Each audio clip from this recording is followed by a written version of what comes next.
Have you ever pulled into your favorite drive-thru lately, looked at the menu board, and actually felt a physical pinch in your chest? You're not alone. We've officially reached a point in 2026 where a value meal costs about as much as a sit-down dinner did just a few years ago. It's wild to think about. But the golden age of cheap, fast, and reliable American fast food is undergoing a massive, painful identity crisis. We're seeing iconic logos being ripped off buildings, empty parking lots where lines used to wrap around the block, and some of the biggest names in the business are basically in survival mode. Today, we're looking at the 15 big fast food chains that are falling apart right now in 2026. Before we dive into the wreckage, do me a huge favor. Hit that like button and subscribe to the channel. It really helps us keep bringing you these deep dives into the brands we all grew up with. First, we have to talk about Wendy's. For decades, Wendy's was the reliable, quality alternative to the other burger giants. But 2026 has been a brutal reality check for the House of the Redhead. The company recently confirmed it's shuttering hundreds of locations across the United States. They're calling it system optimization, which is just corporate speak for these stores aren't making enough money to justify the electricity bill. The problem is a perfect storm of sagging sales and a massive identity crisis. In late 2025, Wendy's saw its same-store sales drop by nearly 5%, while competitors like McDonald's and Burger King were actually finding ways to grow. Customers are fed up with the prices, and the Project Fresh initiative, while helping some corporate-owned stores, hasn't been enough to save the struggling franchisees. If you've noticed your local Wendy's looking a bit dated or the service getting slower, it's because many of these operators are trapped between rising labor costs and a customer base that's finally found the limit of what they'll pay for a Baconator. Second on the list is a name that defines the classic American diner experience: Denny's. If you've spent any time on a road trip or looking for a meal at 3 a.m., you know Denny's. But the grand slam isn't hitting like it used to. Denny's is currently in the middle of a massive restructuring that involves closing about 150 of its U.S. restaurants. The first 50 went dark at the end of 2024, and the rest are being phased out through 2026. The issue here is twofold. For one, the 24-7 diner culture has shifted significantly post-pandemic. People aren't staying out as late, and the cost of keeping a kitchen running all night with today's wages is astronomical. On top of that, many of these locations are just old. We're talking about buildings that haven't seen a renovation since the 90s. When a private investor group bought the chain for over $600 million recently, they looked at the books and realized that cutting the dead weight was the only way to save the brand. It's a sad reality for a chain that used to be the heartbeat of late-night America. Third, let's talk about a chain that honestly surprised everyone with its sudden stumble: Chipotle. For years, Chipotle was the untouchable king of fast casual. They could raise prices and we'd still line up for those burritos. But as we move into 2026, the cracks are impossible to ignore. For the first time in over 20 years, Chipotle is facing a decline in same-store sales. Part of it is the portion size scandal that went viral on social media, where customers started filming workers to ensure they weren't getting skimped on their protein. Even though they won some legal battles over it, the PR damage was done. The brand's stock price absolutely cratered in 2025, dropping nearly 40%. Younger diners, Gen Z and millennials, who used to be the brand's bread and butter, are finally pulling back.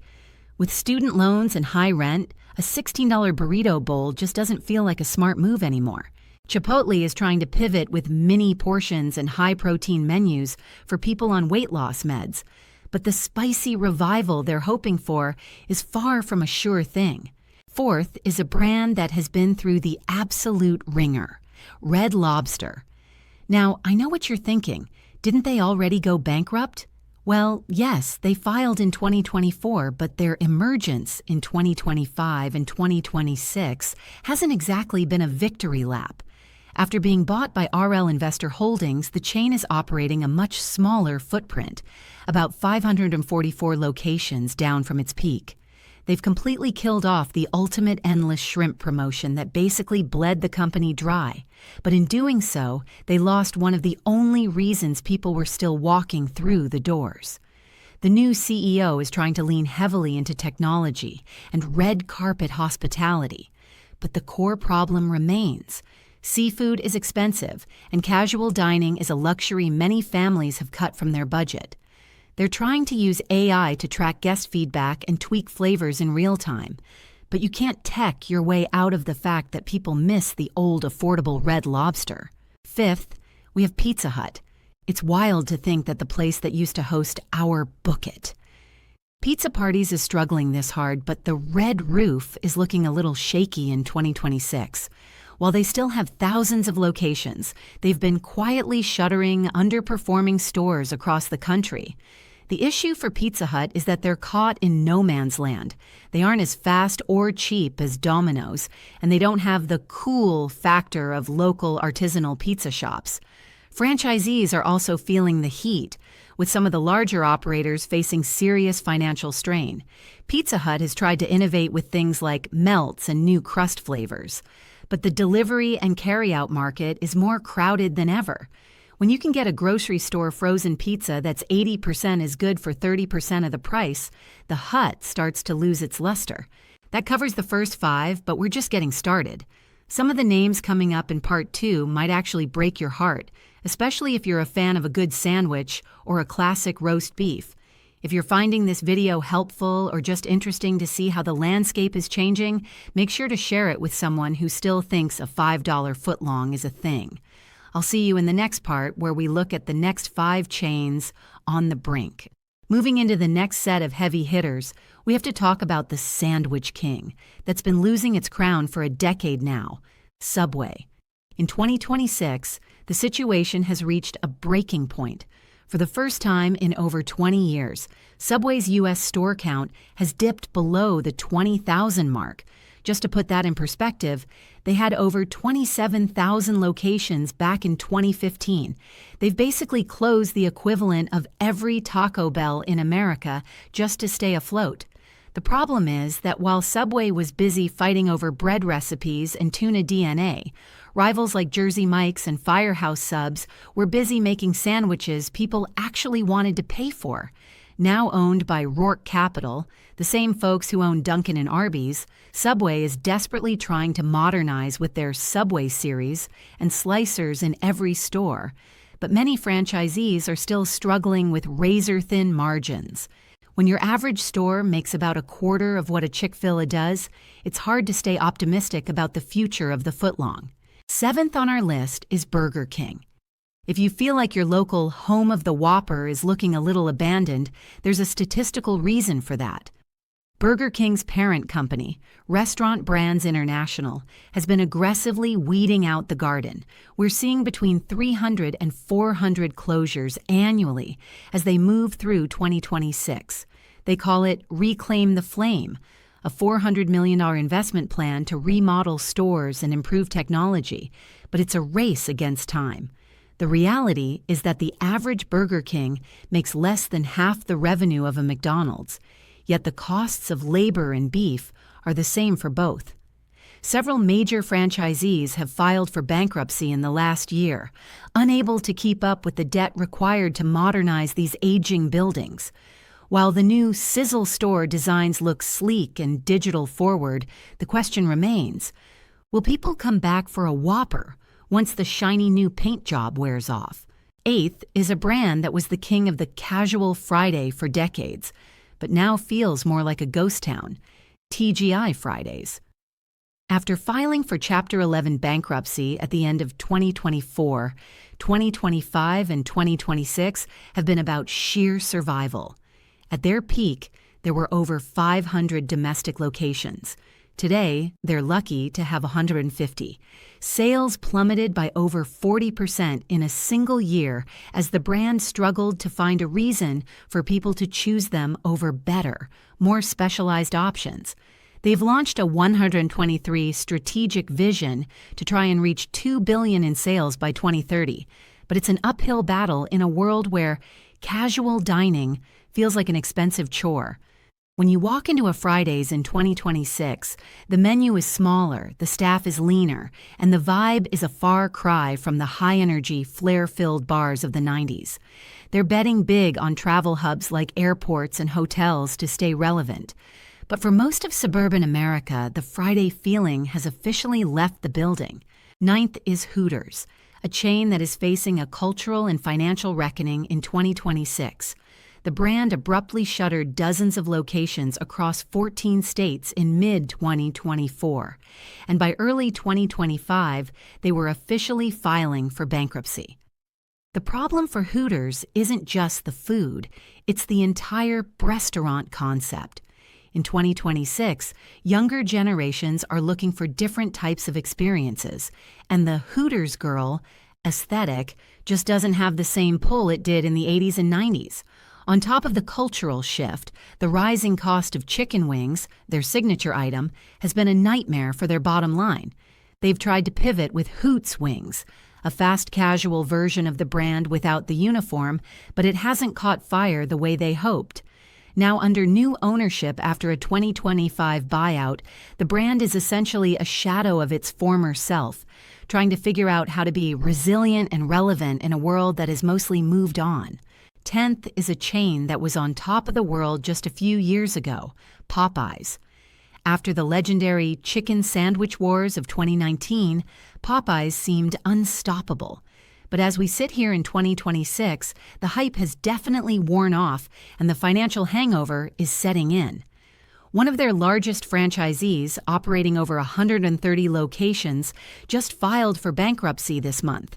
They cited the trailing impact of the pandemic and high borrowing rates, but the deeper issue is a decline in foot traffic. Popeyes has seen negative same-store sales for most of the past year. While they're still opening new spots internationally, the domestic market is saturated with fried chicken options. From Raising Cane's to local spots, the competition is fierce. Popeyes is leaning into their easy-to-run initiative to automate kitchens and speed up service. But for many operators who are already millions of dollars in debt, these high-tech upgrades might be too little, too late. Before we get into the final 5, which include some of the most iconic breakfast and neighborhood spots in the country, I want to hear from you. Which of these closures has surprised you the most? Is there a chain you've stopped visiting because the prices just got too high or the quality dropped off? Let me know in the comments below. I read as many as I can. Also, if you're enjoying the deep dive, make sure to share this video with a friend. It helps us keep the lights on here while we investigate the brands that are going dark. 11th on our list is Jack in the Box, a chain that is currently navigating one of the roughest patches in its 75-year history. As we move through 2026, the company is in the middle of a massive block closure program, with plans to shutter up to 200 underperforming locations. If you've seen a Jack in the Box near you go dark recently, it's likely part of their Jack on Track initiative. The brand is essentially trying to cut its way to profitability because the numbers just aren't adding up. In the last fiscal year, they reported a net loss of over $80 million, and their semester sales have been on a downward slide for several consecutive quarters. The biggest anchor dragging them down is a staggering $1.5 billion in debt. To try and clear some of that off the books, they actually sold off the Del Taco brand in 2025 for just $115 million, a massive loss considering they bought it for $575 million only a few years prior. Jack in the Box is trapped in a no-man's land of branding. They aren't the cheapest option, but they aren't seen as high quality either. Without a clear identity and with interest rates making their debt more expensive to service, 2026 is looking like a year of survival rather than growth. 12th and 13th are actually a package deal, Applebee's and IHOP. Both of these iconic brands are owned by Dine Brands, and their strategy for 2026 can be summed up in one word: consolidation. Applebee's has been slowly but surely shrinking its footprint for years, dropping from over 1,500 stores down toward the 1,400 mark. IHOP, while slightly more stable, is also closing nearly 100 underperforming locations this year. The big Hail Mary for these brands is the dual-branded restaurant concept. They've realized that a standalone Applebee's often sits empty during breakfast hours, while an IHOP is quiet at dinner. By smashing them together into a single building with a shared kitchen, they can double the revenue without doubling the rent. It's a smart survival move, but it's also a sign that neither brand is strong enough to stand on its own in today's economy. If your local neighborhood grill disappears, don't be surprised if it pops back up 6 months later with a pancake menu attached to it. 14th is Arby's. For a brand that literally shouts, "We have the meats," they've been awfully quiet about the fact that they're shrinking. Arby's is currently the weakest performer in the Inspire Brands portfolio, which is saying something when you consider they're in the same family as Dunkin' and Buffalo Wild Wings. In 2025 and 2026, we've seen dozens of quiet closures across at least 8 states, including Tennessee, California, and Florida. They lost nearly 50 locations in a single year, and sales have dipped by more than 6%. The problem for Arby's is the price of that meat. Beef costs have skyrocketed, and Arby's has had to raise menu prices by over 50% in the last decade to keep up. When a roast beef sandwich and a side of curly fries starts pushing $15 or $20, the average family starts looking at the grocery store deli counter instead. Without a massive turnaround in foot traffic, the Arby's hat might be disappearing from more horizons very soon. Finally, at number 15, we have Cracker Barrel. This is perhaps the most dramatic fall from grace on the entire list because it was largely self-inflicted. In late 2025, Cracker Barrel attempted a massive rebranding to try and attract younger diners. They simplified the logo, removed the iconic Uncle Herschel mascot, and even toyed with changing the old country store decor to a more modern farmhouse look. The backlash was immediate and brutal.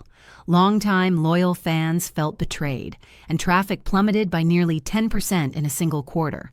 The company was forced to do a humiliating U-turn, scrapping the new logo and halting the multi-million-dollar remodels. But the damage was already done. As we move through 2026, Cracker Barrel is facing a massive identity crisis.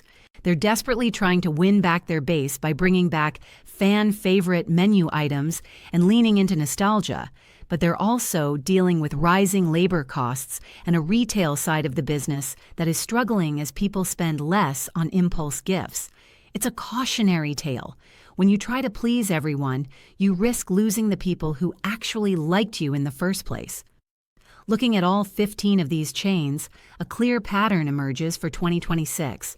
The era of middle-of-the-road fast food is dying. Customers are either going for ultra-convenience and value, or they're willing to pay a premium for high-quality, specialized food. If a brand is stuck in the middle, too expensive to be value and not good enough to be a treat, it's essentially a sitting duck. We're seeing a massive shakeout where only the most efficient and tech-forward brands will survive, while the icons of our childhood are being forced to merge, shrink, or disappear entirely. So, what do you think? Are we witnessing the slow death of the American fast food dream? Or is this just a necessary pruning before the industry reinvents itself? I'd love to hear your thoughts in the comments. If you've made it this far, you're clearly a legend. Thank you for watching.